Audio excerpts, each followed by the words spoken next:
In the last 4 months, Sam's business has gone from 7K a month to 21K a month working with us on our Done For You services. And we're going to interview him, find out exactly what it was that moved the needle, talk through some of the process, and he can give you some insights on how he actually did it. So first of all, give us a little introduction about your business. Tell us what you do, like what's your program, how does it work? Yeah, so I'm head of Project Gain, and we're a training company that basically helps like the slimmer guy or the slimmer skinny fat guy put on some muscle, athletic muscle, functional muscle. When you say company now, what does that mean to you? Like, why do you say company? Because it's grown past the point of just me, which is what I always wanted. So yeah, now it's like a limited company. Where was it when you started? It was just me.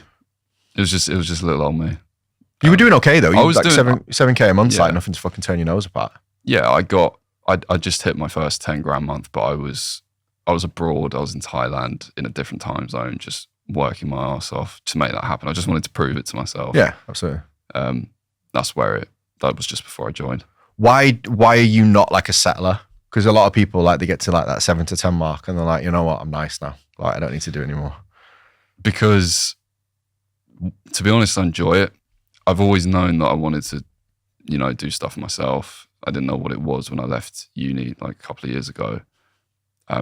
But I studied entrepreneurship there. I knew it was the path I was going to go down. I just didn't know where it was going to apply. And then I started this, trained as a PT, or I trained as a PT first because I wanted to. And then I started this. I said I would. It's just, I just like proving to myself that I'll say I'll do something and I just like to do it and just see it through basically. So now you're at a point of just like playing with house money and just seeing how far you can go as such as like having a goal. Yeah. And I just want to keep scaling it, build it into something big. So when you hit that 10K, why was that the trigger point where you're like, right, I'm going to do something and reach out and get help scaling? 5 figures. And also, I mean, it's kind of the golden number, isn't it? Like everyone's obsessed with it. It is until you get there. It's like getting bigger. You're like, I put another couple of pounds and then you get in, you're like, not quite big enough yet. There's the treadmill. Like it's the hedonic treadmill, isn't it? Where you're just like, no, I need more. Great. That was great. You get your 5 minutes of happiness. it's back to it. I did it. Yeah. But it was a big number for me and I was happy I did it, especially abroad, especially like on my own traveling and stuff. I was just like, if I can do this now, then who knows what's possible. What was the trigger point of actually like reaching out and working with us? Like what was the reason behind that? What was the motivation?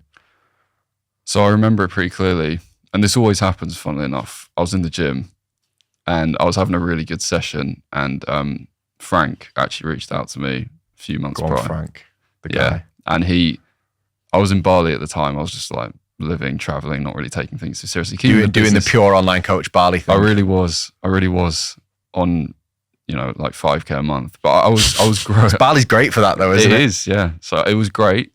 And I'd always planned to join this and do this when I got back in summer. But then Frank messaged me in Bali. I said, look, don't want to waste time. I'm just not in a place to do this right now, literally. But I'll reach out when I'm back in summer. And I knew I would because I do what I say I'm going to do. But then I reached out to him when I had that moment in the gym a few months later. I was still in Asia and I was like, what the fuck am I doing? Like, it's never a good time. Never. And I still made it work when I was there, traveling from random country to random country, but still just like focusing all my time on it because I just wanted to do it. And I was just like, I'm not going to wait, even if I'm not at home. So what were the big things that you wanted to work on when we started working with you? Getting my time back. So what was it like, mate? Because sometimes like not everyone watching this will be like 10K a month already. Like you'll get people that are like 3, 4, 5. What is it like when you get to 10 on your own? You're just flat out all day, every day. I was lucky enough that this is kind of where the time zone played into my favor because I got a bit of the day for myself because everyone was asleep. But come midday, locked in the house, just DMing people or coaching, or taking calls. It was just, it got to a point where I was like, I can't keep doing this. And when I get home, if I'm still like this, that will literally be my whole day. Yeah. So it ends up because it starts to build, doesn't it? People start on like a little bit and they're like, oh, I'm doing a little bit of messaging. I'm doing a little bit of coaching. It's okay. And then you do a little bit more messaging, a little bit more coaching. And it ends up being heavy. Or what they do is they just fuck one part of it off. So they either get shit with the clients, which is obviously fucking the worst thing to do, or they get a certain amount of clients and then they stop doing all the lead gen and stop doing the content because they're busy with clients, and then they don't go fucking anywhere. And you can't do that because it's just a machine that depends on all the parts working. So you just do it, less of it, all of it, or more of all of it, but you burn out if you do more of all of it. So you are like the bottleneck. So what were the biggest things that got your time back when you started? Yeah, definitely the DM, like the setter, the DM assistant. And Had you ever had one before? No. So we were the first time that like anyone had gone in your inbox? Yeah. Were you worried about it? Yeah. Well, because you're really funny as well. So I always wanted to ask you this question because I know you're dead particular. Some people get really precious about their inbox because obviously it's your face on it. I've been doing this for years, so I'm like completely numb to it. People are like, I spoke to you last week. I'm like, no, you didn't. yeah. That was weird to me. Yeah. That was weird to me. Especially because I was just like, yeah, like you say, I'm particular. I overthink things a lot. And I was just like, this guy needs to be me. He has to be me, not even like me. And so I invested a lot of time into getting him to that point. And he kind of is there now. There's more to go, but he's great. And yeah, you like him, obviously, because it takes work from him as well. Like you, him and Frank together have created a bit of a monster there, haven't you? Yeah. And he's great. Like he pulls most of the weight. Yeah, like, you're set as an animal. He's amazing. Yeah. How did that change things for you? Once we got him up to speed, like don't get me wrong, there's an upfront time investment. Yeah, for sure. Like it doubles and you're like, fuck, like now I'm just, like in HR training people. But you do the dividends start to come in and you start realizing, okay, he's kind of all right on his own now. And then you start realizing I've got all this time. What do I do? And that then you find something else to do. But it's nice to have the space to think like, how can I push this forward now that I'm not just doing the day-to-day shit. What then happened in your business? So you've had your call booking taken over. So you're out of the DMs. You're doing a little bit of like spot checking and management and stuff like that. So like, what challenges did that then cause in your business that you then needed to fix? So in terms of what? So usually what we find happens is like people get loads of calls booked and then they realize that they're actually not that great at sales. No one ever thinks that before they sign up because they don't have enough calls to realize that they're bad at sales. So they're like, bro, I'll close everyone that I get on the phone. And you're like, of course you fucking close everyone that you get on the phone because every cunt's been following you for 6 months. Yeah. They all fucking know what your dog's called and like what your mum's second name is and shit like that. They're easy to close because they're fucking walkovers. That's how they've ended up on a call. But obviously you've got ads running, people coming onto your profile, being set onto calls that same day, and then you're fucking on a Zoom with them like 24 hours later, like, hi mate. So how did that process go for you? Were you okay at first? Did it, like, what was the big kind of? That's still, that's a massive learning curve because sales is probably the most important part and just your skill in those calls. And that was a huge, like, like you said, once you get the volume in and they're quite cold leads, then that's pretty horrifying to see that you're not that good. But the training was good. Ollie, he's really good at what he does, obviously. And that helps bring you up to speed, get your skill level up so you can just close more. What were the biggest things that you worked on within your sales process that you think have helped you? Length of call, because that was not sustainable. You were really long at first, weren't you? How long were they? Sometimes up to 2 hours. That's, fucking hell. Yeah. How did you do that in Thailand? You've been falling asleep. You're in Bali, sorry, but you've been falling asleep. No, it worked because I wasn't like I was up early for them. They were up early for me. Oh, fair. Oh, you made him fucking yeah. It was rougher when I was in Australia before that. Then it really was night and day. Oh, I can imagine. And it was shit. I just didn't know how to control the call. And it just turned into like a really long chin wag. And I just wanted to go to bed. 2 hours is heavy. What are they now? To be honest, I'm kind of having the opposite problem now. They're not long enough. So half an hour, 45 minutes to close. I think that's okay. It's okay. Now I'm overthinking that they're too short and I'm not covering it. So typically you. Yeah. No, I think you go to 30 to 45 minutes of fitness is usually about right anyway. Yeah. So what were the stuff that like Ollie really worked on you with at the start? So the length of the calls, the objections as well. I used to just not handle them. I just couldn't be asked. I was like, look, like I'm just not dealing with this. Like you either want it or you don't. I'm not going to sit here and try and prove myself. That's really interesting because I think that's the mindset a lot of coaches do have with objection handling. They're like, I don't want to make anyone do anything that they're not ready for. Yeah. So how have you changed your mindset around that now? Massively. So yeah, huge point of development here for me, because I think I realized that you have to believe like fully, and not even just believe, but know that what you're offering is really fucking good. And I know that. So once you know that and you have proof of that and a lot of testimonials, then you start to embody that and you're like, I know what I'm offering is good. And that comes off in your energy, like in the call. So there's that part of it. And also just, you're a coach. You've got to hold people accountable even before they sign up. Yeah. And some people, I used to think it was really uncomfortable, like it's particularly on the money front.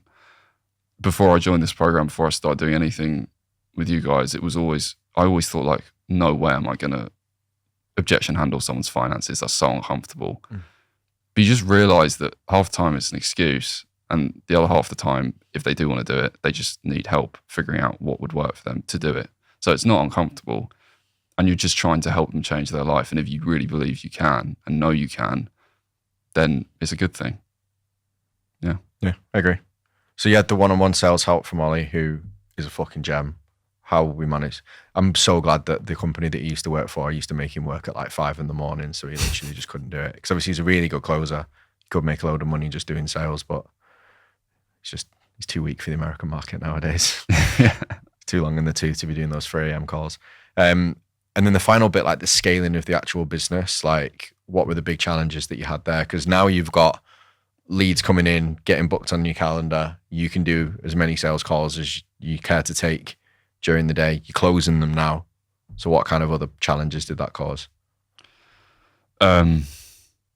So obviously like internal. So brought on another coach, plan to take on more just to deal with the client load. It's all like kind of trying to balance all these different elements coming in. And I remember when we first spoke, it was like, how are we going to coordinate this fucking monster plan? And it's working. Because obviously, yeah, great, your marketing and sales part of the business is going well and increasing. You need to meet that on the back end. Otherwise, these people are just floating around. So we brought on the coach. There was challenges there, just like aligning all of it. But Jordan, coach, is great.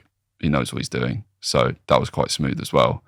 And the whole hiring process as well, which you guys helped with, made it a lot smoother. I think that's one of the benefits. Like, there's a lot of marketing agencies that especially can get, like, fitness leads aren't exactly the hardest thing in the world to get for people. I do think one of the benefits that we've got is like the internal processes of what happens when you actually make more sales. Because for me, I never want it to be a bottleneck. Like, if we're helping somebody make more sales and generate more leads and then they can't fucking take any more clients, our job's a bit defunct then. What the fuck are we supposed to do now? He said he's full. Yeah. So allowing you to like hire that stuff out, that for me was probably, that I think is some of the most valuable stuff that we do, but you can't really tell that to people before they do the program, because the idea of having someone else work for them scares the shit out of a lot of people. But that's one that you'll benefit from, like my time and experience of doing everything fucking wrong for years and years and years before doing it right. That's it. There's a lot of what I say is just like, don't do that. It's not what to do, it's what not to do. Yeah. And it's funny because if you're a fitness coach or a PT, you should know that. Like you're helping people do the same in another market. So when it comes to business, which probably you're clueless about, you should just, like do the same. No one teaches you that stuff though, do they? Especially like when it comes down to like having other people. Obviously Jordan's really good. Yeah. Like you've looked out with Jordan. Probably not always going to be that lucky as we scale. Yeah. Definitely going to run into problems there. And then how does your life look now at 21K versus 7 to 10K? It's busier.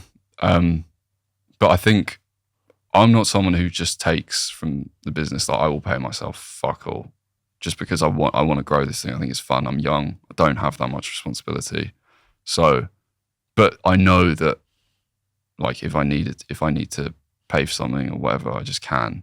And that's new. And that's changed. It just having that safety net, that's huge. Yeah. 20's a lot of extra money. It stacks up pretty quick. It is. It doesn't really feel real. Yeah, I can imagine that. I used to have a minus in my bank account pretty much most of the time, especially when I was at uni. Yeah. It was that how much have I got left of my overdraft versus how much money have I actually got in my bank Yeah, account. You yeah. just learn to count backwards from minus 2K. Yeah. I was like, if I had minus 1,800 quid in my account, I was like, I've got 200 quid. Yeah. I'm like, no, I don't. 1,800 quid's worth of debt. Oh, that's how it is. Yeah. At least you can not. What did you eat while you were at uni, by the way? While All you were sorts. bulking? Just fucking hot dogs and ravioli Yeah, and shit. yeah, no, just bullshit. And the good stuff now, fillet steak. Where I can. He's still keeping it. Yeah, Tommy. yeah. What's the goals now then moving forward? Scale to the moon. I want to build it out into something bigger. Obviously, like 50K a month, 100K a month, whatever. Like, there's no limit in my mind of where I want to take it. But obviously, just make an impact as well. Because I think it is working like that. I don't think you can do with fitness. You don't think you can do them without each other anyway. I think it's very hard to scale revenue without creating more impact for your clients. Yeah, and I think the revenue is just the byproduct of the impact, to be honest. Yeah, well, you live in the UK, so you're not going to get much more out of life than 20 grand. Yeah. Investments and stuff like that, it's cool, but like your day-to-day life is probably not going to change a massive amount now for the next few years. No, probably not. And that's fine. In a good spot for it. What would you say to people that are on the fence about working with an agency, hiring someone to kind of help with the lead generation, scaling the business, that kind of stuff? Just without being cheesy. Crawl out of your ass. Just do it. If you want to scale, you just have to bite the bullet and do it. Like, it's just, I wouldn't be here if I didn't make that decision, because I would have only done this a month ago. Who knows? I might not have done it. Oh yeah, you would have done it. It's only just getting into summer now. Yeah, exactly. Like, I would, how much extra money have you made in that time where if you hadn't have made that decision, you wouldn't have had in your bank? 60 grand. That's fucking, I didn't even know that was that much. Yeah. So I've 10x'd. That's a lot of dough. So you would have potentially cost yourself 60K by fucking about. Yeah. That's a soundbite. Clip that one. Clip that one. Take it. Yeah. And then anything about the process that you think people should know about that maybe you weren't aware of when you first came in? Any pleasant surprises? There's a lot of support, which I like. Because I think it's not like, you know, if you're going to go into this program, you don't need your hand held, but you do just need to be told what not to do. Yeah. And like you were saying, that's the main thing for me. Like, I can come to you with an idea and you'll just be like, that's shit, just stop. And I'll be like, cool. Like, that's what you need to be told sometimes. And that, just avoiding the mistakes, just saves you so much time and money. That's the main thing. And that's what I really appreciate, I think. And especially once you get to that level of business, when you know you need to spend money on the business, you fucking wrong. Money goes very, very quickly. Yeah. Cool. Anything else you'd like to add? No, I think that's about it, yeah. Great. Well, sign up and make 60 grand. Easy work. Now, thank you very much, Sam. Appreciate it. No worries. Where can people find you if they want to? Sam gets a cheeky referral bonus every time someone messages him and he tells them exactly what to do. So where can they find you? Just my Instagram. So at Sam Hurling Fit, or our brand account at Project Gain Official. There you go. So if you want to know more about it and you want to ask Sam yourself, pepper his inbox and make him do some work for it. Thank you very much.